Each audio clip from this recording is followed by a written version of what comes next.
Welcome to the bright side of longevity.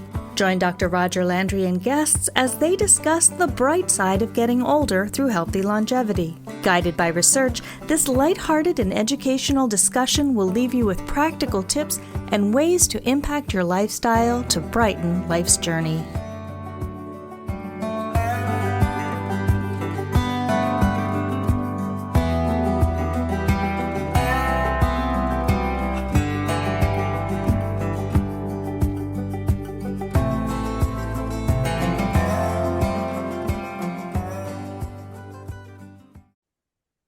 Susan Spell is a nurse practitioner in Jacksonville, Florida, double board certified in family and lifestyle medicine. Her healthcare experience spans almost 30 years, the last 17 of which have been as a family nurse practitioner. She received both her bachelor's and master's degrees of nursing from UNC Chapel Hill and began her career down the road in Duke University's Medical Center. These early experiences laid the foundation for her appreciation and commitment to evidence-based care. She discovered lifestyle medicine in 2018. This discovery changed the trajectory of her life, both personally and professionally, and her passion for people and the planet was reignited. She realized just how powerful low-tech, low-cost lifestyle interventions really are. Susan Spell continues a part-time clinical practice in primary care and is also the founder of Vital Transformations, her highly personalized health consultation and coaching practice, where she helps people make the often difficult changes, including mindset as well as behaviors related to diet, exercise, sleep, and stress management that are required to be truly well in our culture today. When she doesn't have her nose in a book or isn't listening to a podcast, you might just find her dancing in the kitchen or hugging a tree. She tries not to take herself so seriously and thinks laughing is essential to daily life. Today's topic is preventing and reversing chronic illness through lifestyle medicine with guest Susan Spell.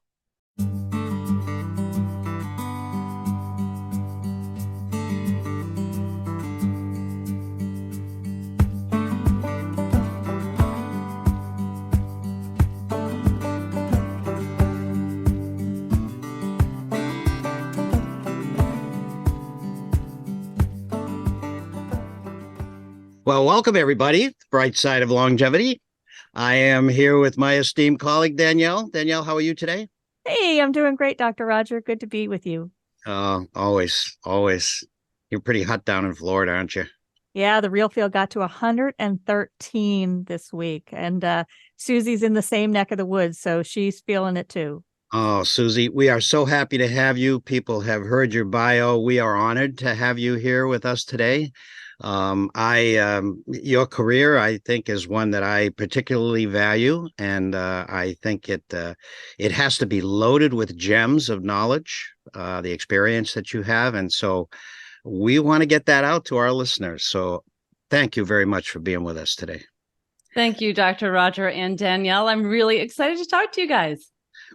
Well, let's get right into it in that, you've had a varied career, all related to health and keeping people healthy and well and experience high quality of life. But could you tell us about your work? You can go back as to how you got there, but currently what you're doing every day. Okay, sounds great. I'm a family nurse practitioner, also certified in lifestyle medicine, and I have a few irons in the fire at the moment. So what I'm doing now, I have my own health coaching business, which is fabulous. I love that. I also maintain a part-time practice in what I call a standard issue primary care office. And I also run lifestyle medicine group visits for a lifestyle and functional medicine practice, and those are held virtually. So I do all of that, and I'm host of the Return to Vibrant Health podcast, and I'm on a mission to spread the word that food is medicine, lifestyle is medicine, and I can tell you a little bit, like you said, to go back just a little bit, give you a little bit of context of who I am. I started as a nurse aide in a long-term care facility 30 years ago. When I say it out loud, I cannot believe it because I keep saying I'm 29. So, yeah. And so I started as a nurse aide way back then, but if you go back even further, when I was a child, I loved my medical set, that little plastic Fisher Price set that you got. And I used to, take the blood pressure on all my dolls. And I used to love taking care of animals. So I've always had, when I look back over my life, that flavor of healing and caretaking. And nurses in particular, I'm a nurse. I've been a nurse for 22 years, a nurse practitioner for 17 of those. It's just fundamentally, we care for people. And I know it sounds a little kooky, but, truly. Not at all. Yep. It's written in our code of ethics, our scope of practice to heal the world. So that's kind of what I'm on a mission to do, right? Well, I hold nurses. I put them on a pedestal because I've been on a team with them, and I know now what it really takes to heal, the full measure of what it takes to heal beyond the medicine and beyond the machines and beyond everything. And I have seen it time and time again. And you can get a physical now with a physician and basically never get touched except by a stethoscope or something like that. And that doesn't happen with nurses. And that's where the rubber meets the road, in my opinion. So hats off to you. Whoever gave you that kit, bless them, because they started you down this road. Right. And so one of those things, what do you do in your spare time, by the way? No, it's I don't think you have any. Actually, my family gives me a hard time because I am constantly reading something or listening to something.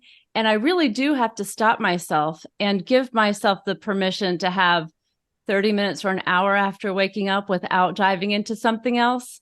Or that time, the cushion at the end of the day to not be a little sponge soaking up all the good information that I want to learn, in addition to all the other things that I do. So I really am trying to be better because in my spare time, I'm researching.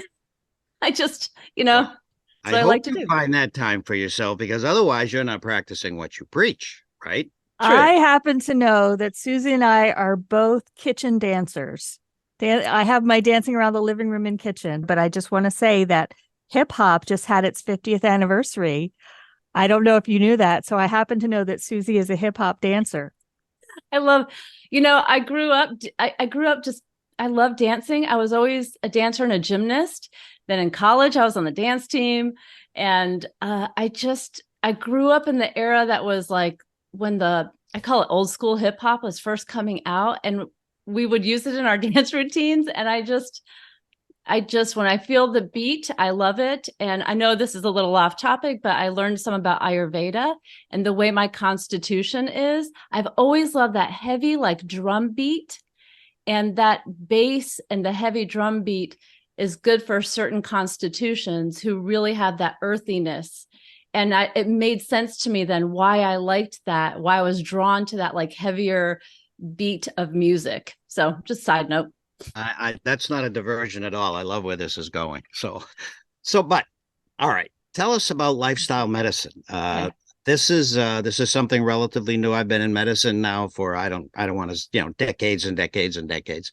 And such a thing, preventive medicine, which is what I went into, was like a road less traveled, and people were shocked. And I'm so happy to hear when it happened some time ago, lifestyle medicine as a specialty. And so please tell us about that. Yes. And I want to give a little context as I start to tell you about that, because I want to tell you how I found lifestyle medicine, and then I'm going to tell you what it is. Okay. So I was practicing in a standard issue medical practice. The powers that be, it was a national company. The head CMO, chief medical officer, was all about lifestyle medicine. He was a leader in the American College of Lifestyle Medicine.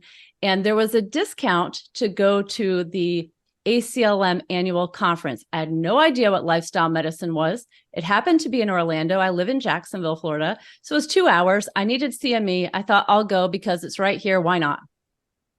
And when I sat there listening to that information over 4 or 5 days, whatever it was, I was blown away. It came at a time when in my own life, I had been going through a multiple sclerosis workup for myself. And there was a movie previewed there about reversing multiple sclerosis through lifestyle medicine.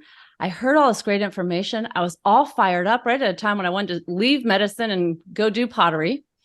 And I got like this reignited passion, right? Thinking I could help people reverse disease, because what I had been doing is telling people this is forever.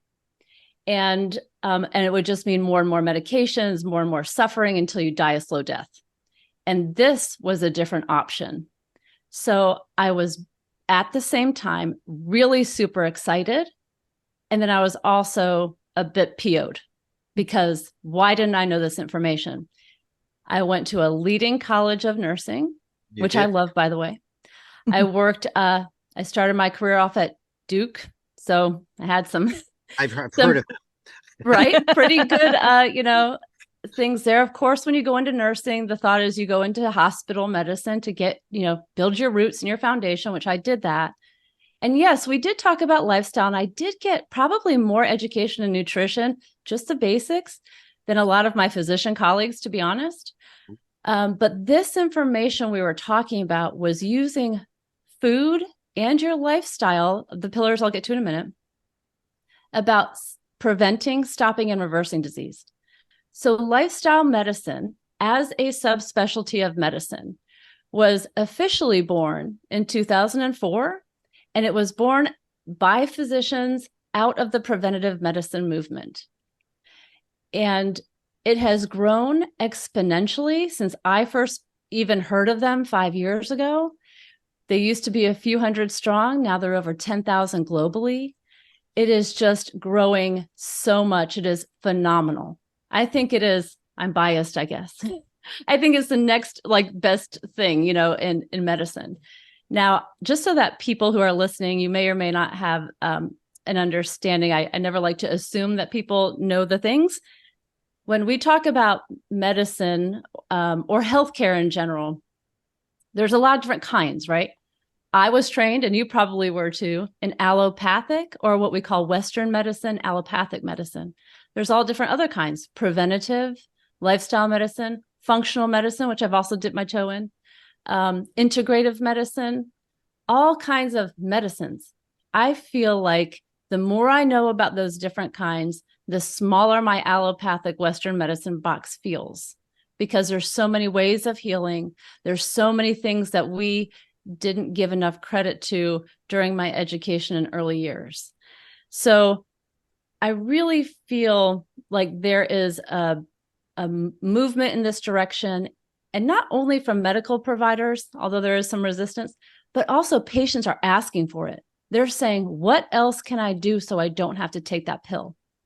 So, that's a big deal, I think. That's a very big deal. And, I'm just thrilled at my stage of life. I've been in medicine so long. I feel like I was in the dark ages where books were stones and chisel, but we never heard anything about prevention. As I said earlier, when I went into prevention, I was kind of went in the back door, because the military had me, and they said, this is who you're going to take care of. They were a healthy bunch, and so it was prevention. And that's where I got. And I had a similar experience when I went and got a master's in public health, because that was the best education year I have ever had. This isn't about me, but I acknowledge that medicine can sort of put a wall around you, and many people never get out beyond those walls, and in fact denigrate anything that doesn't fit into that little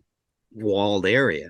And that's what we got. And I'm sure I'm sorry to hear that even you got it, later on, but I'm also happy to hear that you broke through those walls, and that more and more we're seeing other approaches creep in. It was so powerful when she said, that you're used to telling people, Susie, this is what you do. This is the medicine you take until you die. And this is a life sentence. To know that it's not a sentence and there are other options available, to give people that kind of hope and power back is phenomenal. Yes. So when we look on the news, I see all these reports. Chronic disease is skyrocketing. Chronic disease is this and that. And it's, when I wonder, is it a scare tactic, or what are chronic diseases anyway? Okay. So I am going to answer that question. It's important. Let me go back for just a second to tell you specifically about lifestyle medicine, because there's lifestyle medicine. I'll give you the brief version. It is using your lifestyle interventions at the correct dose to prevent, stop, and reverse chronic disease. And there are 6 official pillars. I'm hoping I'm a co-chair of the Nature's Medicine subcommittee within the American College of Lifestyle Medicine. We are hoping that connection with nature will be a 7th, but I will list off for you the 6 pillars. Okay. So nutrition is 1, which is a whole food, plant predominant diet, or pattern of eating. Really, it's pattern. Okay. And then the second one would be, we can say it in all different ways: movement, physical activity, exercise. Some people don't like the word exercise. Lots of people say, don't make me exercise, but you can move more. And avoiding risky substances, tobacco, alcohol. Alcohol is a big one I see now. So that one, restorative sleep, stress management, social connections and community. And my bonus pillar, it's not part of the American College of Lifestyle Medicine, is religion and spirituality, being part of something bigger than yourself, which I think is really important. So chronic disease, the American College of Lifestyle Medicine, lifestyle medicine in general, is really targeting chronic disease. And we have a lot of good evidence that's been mounting for a century about reversing a number of things. The ones most studied are probably things like cardiovascular disease, type 2 diabetes, some cancers, even autoimmune disease. Chronic diseases are things that are going to be with you, we used to say forever, right? But these conditions that are now happening, and we need a little bit of context. I keep saying context because I think it's really important to understand. The more I've learned this, the more I've understood context and history. So at the turn of the last century, early 1900s, people were dying of injury and illness and lack of hygiene, right? So there was a lot of strides made in hygiene, vaccines, antibiotics. And now what we're dying from is not injury and infections. We do die of those sometimes, but now we're dying of things like heart disease, cancer, type 2 diabetes, Alzheimer's disease, which is on the rise. These things that are long lasting, and they are lifestyle related diseases. So genetics might load the gun, but lifestyle pulls the trigger. So yes. I sometimes have a little bit of hesitation when I tell people this is a lifestyle problem, because it feels like I'm casting blame at first. And I have the same thing. I have the same awakening, right? But it is not your fault, but it is your responsibility, because we are living in a toxic environment. And so these chronic diseases are now more popular, and they're just skyrocketing. They're everywhere. And everybody thinks they're normal now. I'll give you an example. I was seeing a patient. He said to me, I said to him, because I had never seen him before. I said, do you have any chronic issues, anything ongoing? He said, no, I'm just healthy. Then when I pulled his chart open, I see he's on like 5 medications. And I said, but I see you're on a med for your cholesterol and your blood pressure and your diabetes. And he said, oh, that's the normal stuff. And I hear that over and over. So in our culture, we have conditioned people, or maybe we're all conditioned, to think that aging means disease, these chronic diseases that I'm talking about. Okay, so these are what we have now. And because they're lifestyle related, they can be fixed or helped with lifestyle.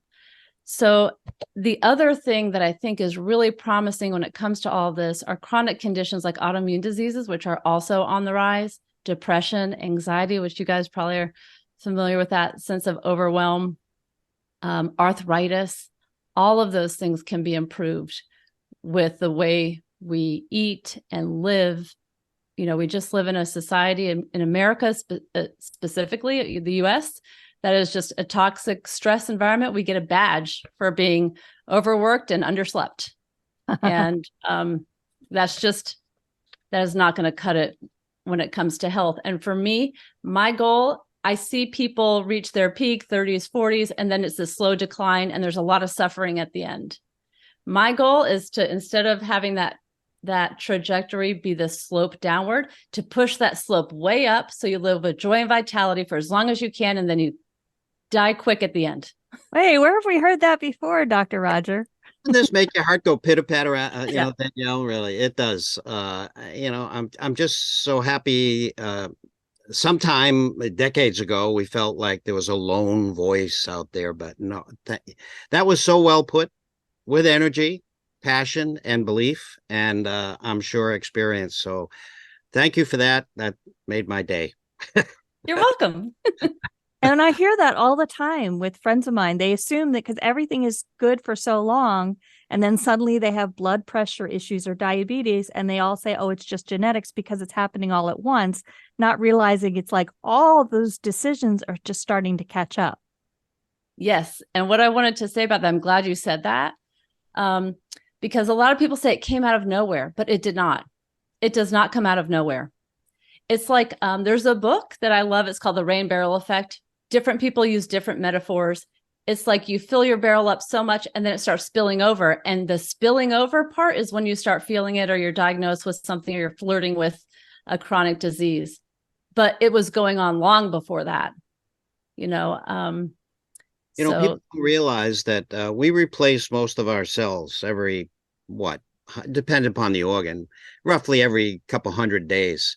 And so no one has ever been able to explain, and therefore I can't explain it, but this puts it in context. If that happens, then why do we reproduce diseased organs? Basically, if we're growing new cells, why, if something different was going on while those cells were coming upon, we're eating better, we're moving, whatever, that those cells indeed may not duplicate a diseased organ. And so that's when we're talking about, it almost, I can hear my medical school professors ready to hit me with a hammer when I say about reversing chronic disease. But that's what we're talking about. So, yes. Marvelous.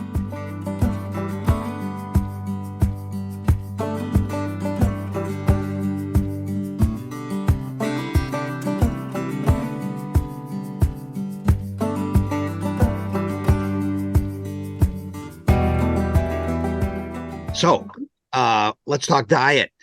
Okay. Okay. People can't see you, Susie, but we do. You light up when you hear that. You light up when you hear it all, but diet in particular. So, okay, so you know the environment. Every day we get a new diet. Someone's trying to make some money off something new. Someone wants a quick fix. Someone wants mostly to lose weight. That's their main object. Not too many people think about nutrition except maybe high performance athletes and that sort of thing. So with all that as a background, which you know very, very well, what is, quotes, the best diet? That's a great question. And I love what you said about everybody wants a quick fix. But there's not a quick fix when it comes to your health like that. Health is dynamic. So, and it is what you do every day, day in and day out. And I don't think there's a lot of confusion when it comes to what the healthiest thing is, but there is because of popular press, media. I call them the talking heads, right?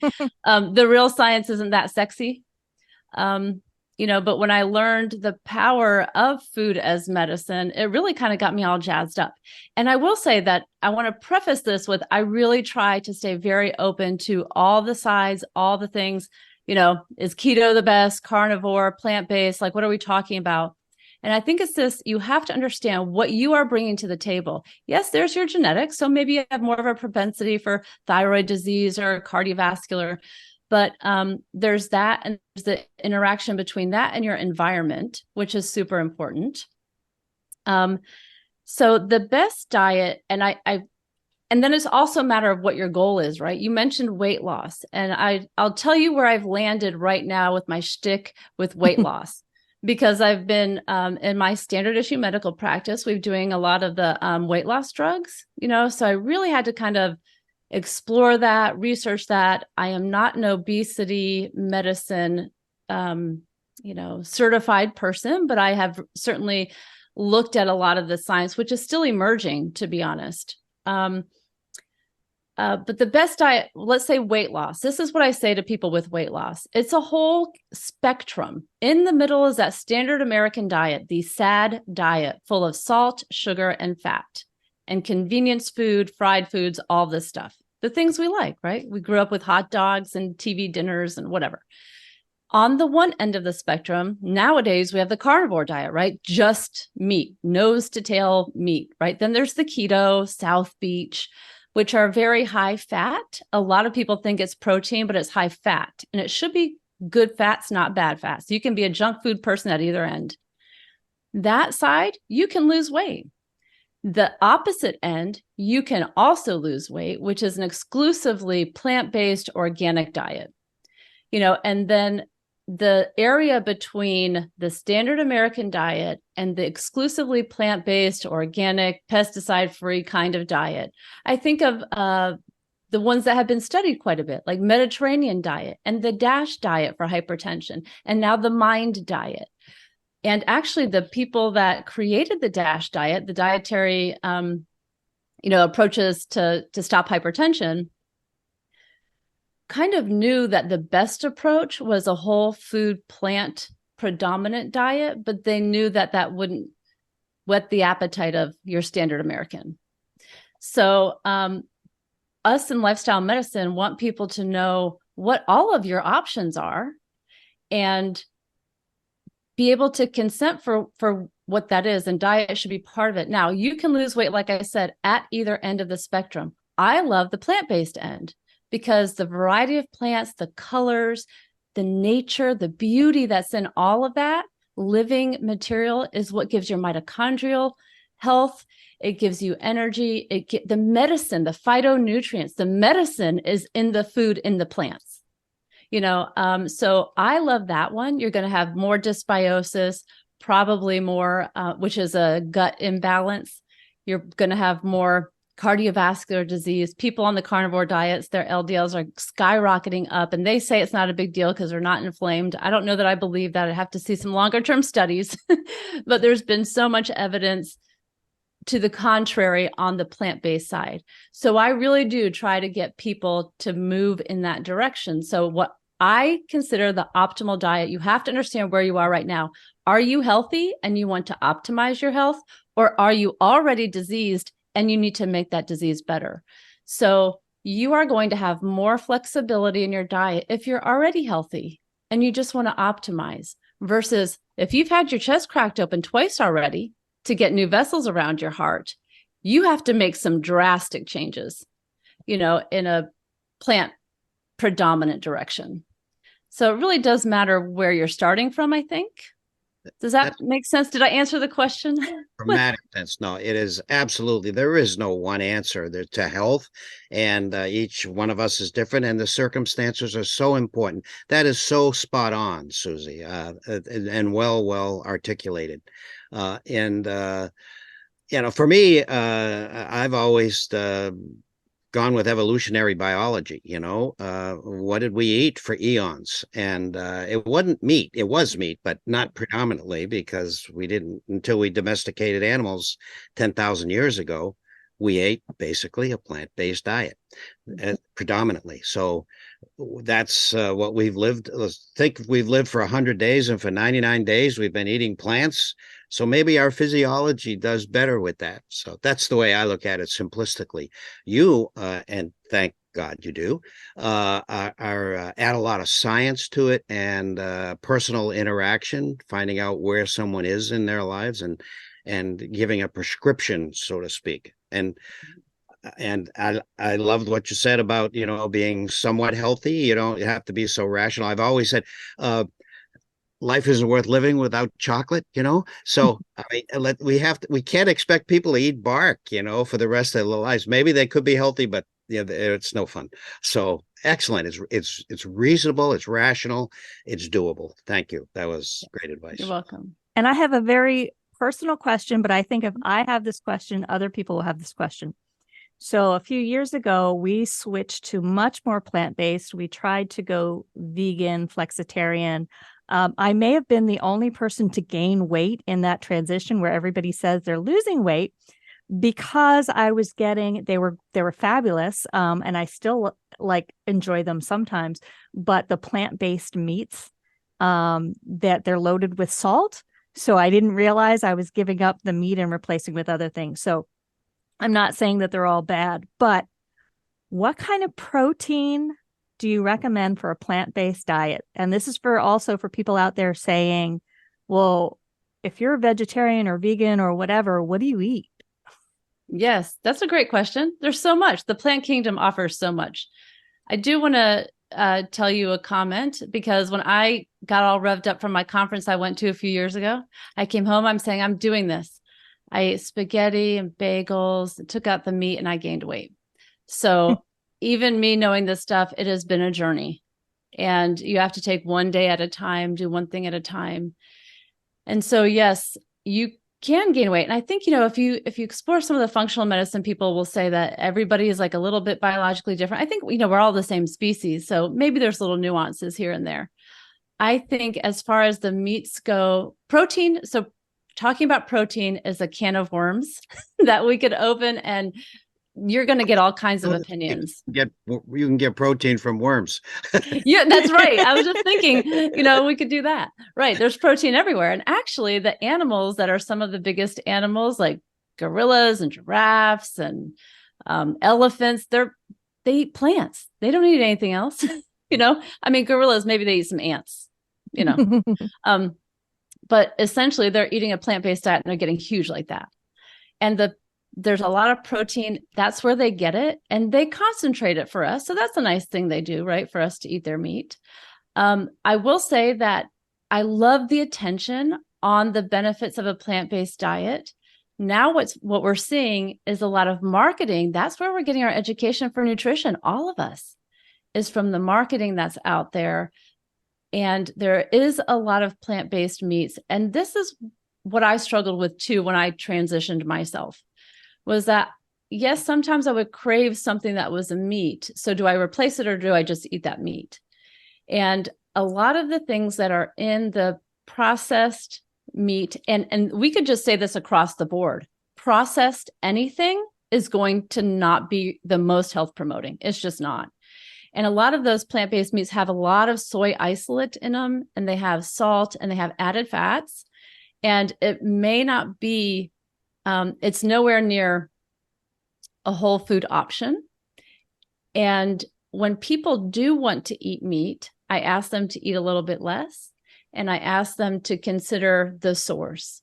So if it's grown regeneratively, cage-free, a little bit more humane, organically, that's going to be more health promoting than your farm-raised, came out of a CAFO, a contained area feeding operation. So it is a matter of, if you do want to eat the meat, maybe scaling it back and getting, having an awareness, learning where it's coming from. But here's the thing with protein.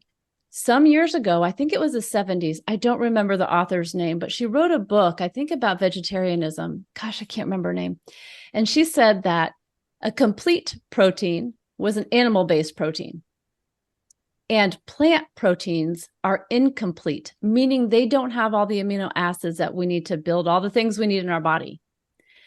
And after some time, she was like, oop, I'm sorry, everybody. I didn't mean to do that. Because yes, we could call those a complete protein. Maybe they give us all the amino acids. But if you eat a variety of plant foods, you're going to get all the protein you need.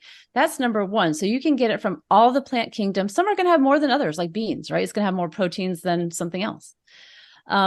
So that's okay. And you don't necessarily have to be cognizant of mixing this one with that one, although over the week you should get a variety, and you should be able to get enough that way. We have an obsession with protein in our country, and we eat way too much of it, which can be inflammatory. There's a great book, if anyone's interested in protein and exploring this, it's called Proteinaholic. It's written by a gastric bypass surgeon. His name is Garth Davis. And he goes through the whole history of how we got onto this protein obsession. The RDA is pretty low, actually. People could probably meet their RDA of protein with one meal. And if you spread that through the day, you're gonna be fine. Now, if you do want to be a supersonic athlete and you're looking at performance, yeah, you probably have to up it a little bit. Protein is a macronutrient where we need the Goldilocks amount. You don't want too little because you absolutely need it. It is essential. And you don't want too much. You need to have just the right amount. Go figure. Moderate. Wow. I have so many follow-up questions, and I hope that we can get you back, Susie, on a show to talk more about just diet. And I know if I ask, I'm going to go down a rabbit hole. So I'm going to go back to the discussion at hand. So in terms of lifestyle medicine, what can we do to prevent and stop chronic disease? And in particular, I'm thinking about, in addition to diet, like there's some mind-body practices that you recommend. Yes. And that's a great question because our mindset, we have to mind our mindset because that's where all of your action starts from, right? You have to, I think you have to have the knowledge first, have some awareness, and then you can bring in all the behaviors that help. But in our stressed out, overwhelmed society, I think there's a number of things we need to do. And I tell people, one of the first things I tell people to do is to catch the negative voice in your head, because that guy or gal is always talking to you and they're usually talking a bunch of smack, And so you have to, when I went through my coaching program, the woman that taught, she was like, you need to catch, challenge, and change that thought. So whenever you're saying to yourself, I'm always going to be fat, I'll never fit into those jeans, all of the cells of your body are listening to you, So you really have to catch when you're thinking the negative thoughts and try to think what a new thought would be. And not just say the new thought, like with an affirmation, for example, not just say it, but try to feel into it. Visualize what that would be. Visualize what it would be to feel fit, to be strong. So visualization, I think, is a powerful tool. So that's another one. Meditation is a powerful tool as well. A lot of people say, I don't have 20, 30 minutes twice a day to go do that. That's okay. You could do a mindful minute, which I've tried to do more and more. Look at one leaf, a cloud. It doesn't matter. 1 minute, find all the beauty in that. Find awe and wonder. Journaling is another great one. But one example that I like to tell people about with how powerful the mind-body connection is. We separated mind and body some time ago, a number of centuries ago. It used to just be mind, body, spirit, all one, right? And now the way we know it, the fishbowl we're swimming in, is that it's all different, but it's very much, it's all the same. And so one example I like to tell people, I walk through the exercise and I can tell you it real quick because it won't take long, which is I have people close their eyes and imagine that you're standing in your kitchen. You go over to your fridge, you get out a lemon, you take it over to your countertop, you get out the cutting board and the knife, you cut the lemon and you smell it, right? Like when you're imagining it, you can smell it. And then you cut it again, you bring it up, you smell it in your nose, you're visualizing this. You put it in your mouth and you bite it. I mean, even just me talking about it, I'm like, nah, like you can just, the saliva starts in your mouth and you're only thinking about it. That's how powerful your mind is. So being able to bring in those practices that help you recognize your thoughts is number one, because if you're not aware of them, you can't change them.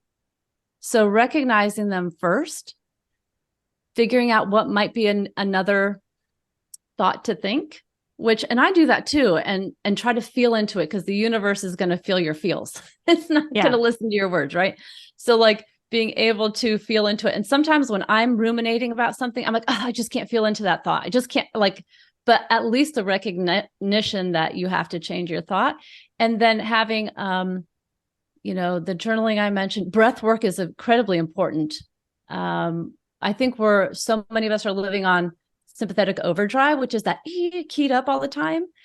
And we need to just get back to idling and being in parasympathetic mode, which is the rest and digest, not the fight, flight, freeze. And so to be able to engage your nervous system, doing that belly breathing slower.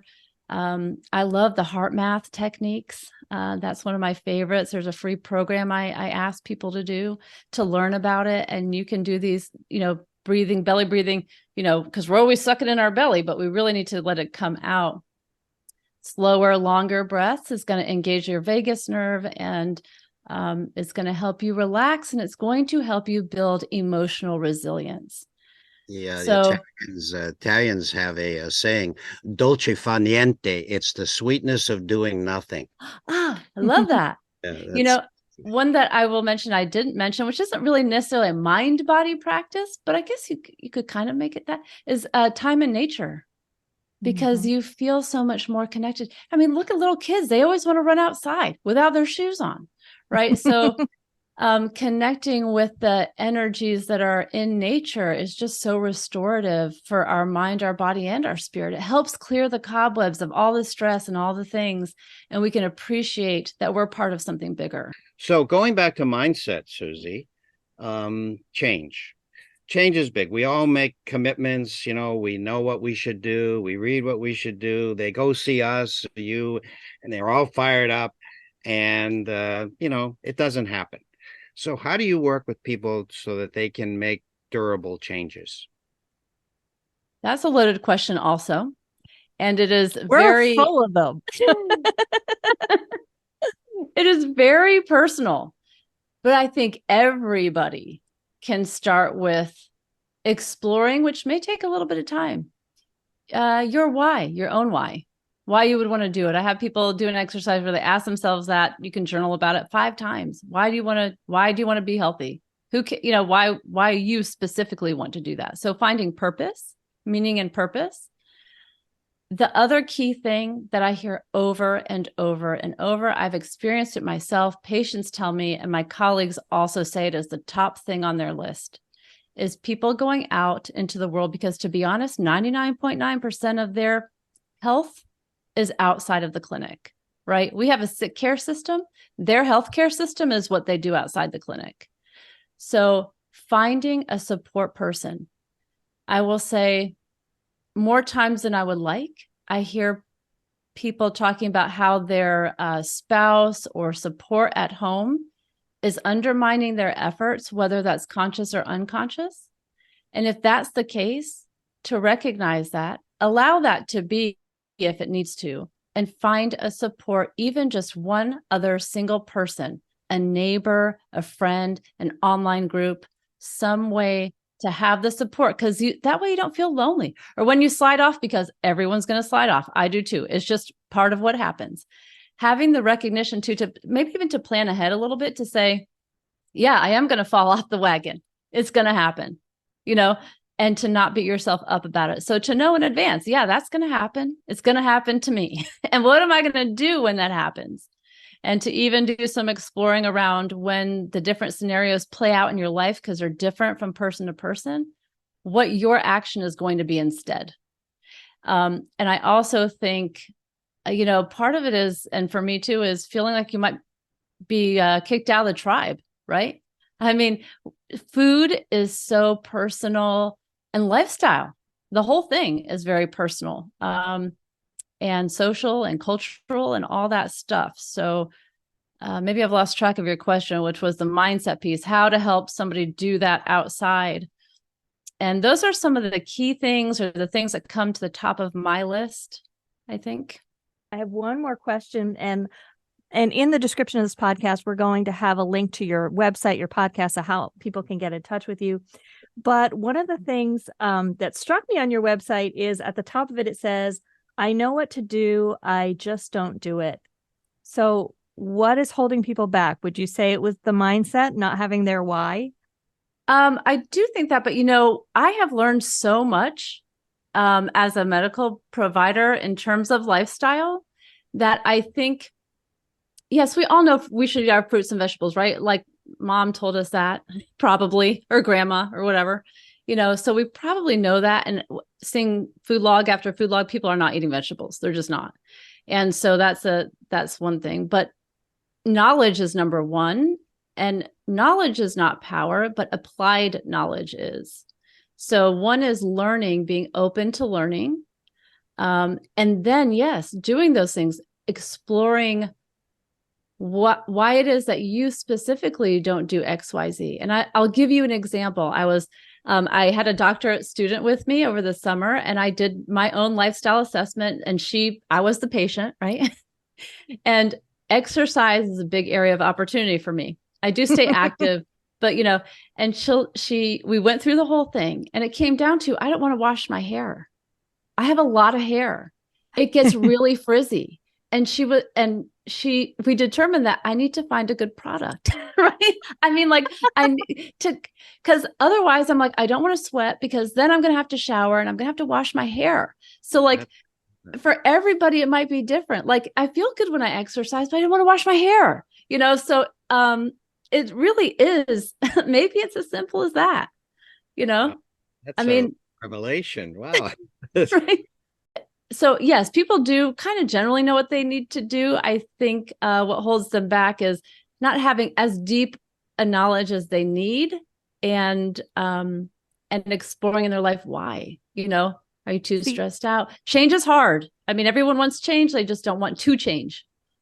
Drilling down and made very personal. That's a revelation. Well, like so much that you gave us, yeah. Danielle will say it's a rare thing that, after all these years in medicine, that I take notes from someone who's on a podcast, and I've taken a lot of notes. So you've been extremely generous with your knowledge. I feel you've dipped down into your treasure chest and brought out some pearls to share with us. So we thank you for that generosity. And I know Danielle feels the same way. If you can find time in your very busy schedule, we definitely want you back. We want to know more about each one of these, like nutrition and, and dealing with change and what chronic disease.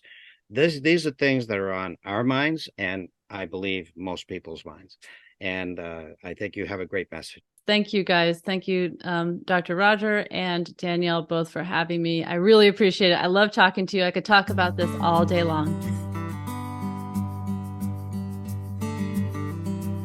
You've been listening to Dr. Roger and Friends, The Bright Side of Longevity. If you like the show, please rate and review, and be sure to click to follow.